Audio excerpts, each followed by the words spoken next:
So I'm gonna rant a little bit because I see a lot of people, yesterday was excited about the verdict and stuff. I'm sorry, I cannot be excited about it because this should have never happened in the first place.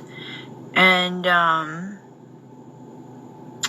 Nancy Pelosi to get out there and say, George Floyd, thank you for your sacrifice. It's like, that's fucked up. How the fuck are you gonna say that? And then, in the same breath of the verdict, another black girl, a child was murdered by a cop. There's been somebody who is black or a person of color who has been murdered every day for the past week by a cop. So I cannot be happy because this is still happening. On top of all of that, there's some really weird, whack-ass, weird energy where the murder of this child is being gaslit or being flipped to be like, oh, well, she had a weapon. Oh, well, she was wielding a weapon. Oh, well, she was running with a knife. Oh, well, she's 16, so she's practically an adult. Or some people say she's 15. But the thing is, none of these excuses are given for non-white people. Kyle Rittenhouse was treated like a fucking celebrity, and he murdered people, and he was with the cops, they were out there protecting him while he walked around with a gun, and he was a child, and all these white people who mass murder people, they get apprehended and taken alive, so it can be done. You can arrest people without killing them, but not black people. This is just so fucking absurd and so fucking unacceptable. So fucking unacceptable, and it's draining to keep having, it's draining to keep having this conversation, but black people, it's not your responsibility to educate, white people.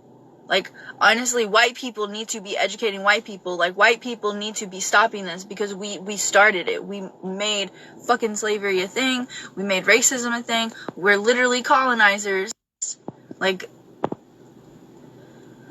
There needs to be conversation. You need to understand there's a reason why people are mad.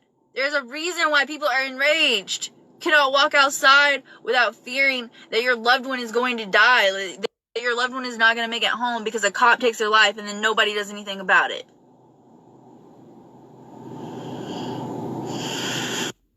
Look, a year and a half ago, me and my ex were at little trouble, and we were walking back to our car. We walked our friend to her car, who was 2 levels above us, and then we walked between the levels to our car.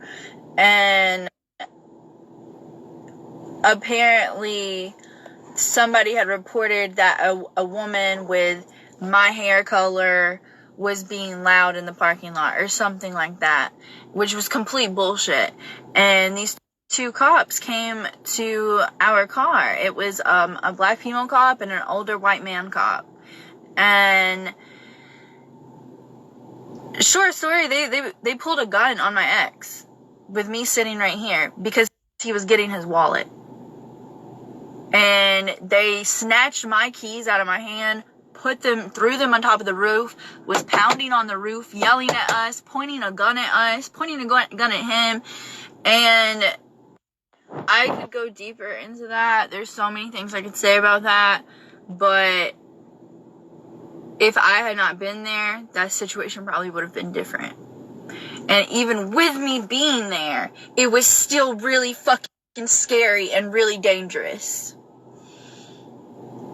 And the cops are complicit with each other. There was a female black cop. She was standing 5 feet away because we could sense that this was fucked up, but there was nothing she could do about it. Because this old white man was teaching her how to harass people and racially profile people and wave your fucking gun around. He was teaching her that because that's how he fucking does his job. That's how they're all fucking pigs, dude. None of them deserve a goddamn badge. None of them. Defund the police. They need to be abolished. This is fucked up. This is unacceptable. So much about this is unacceptable.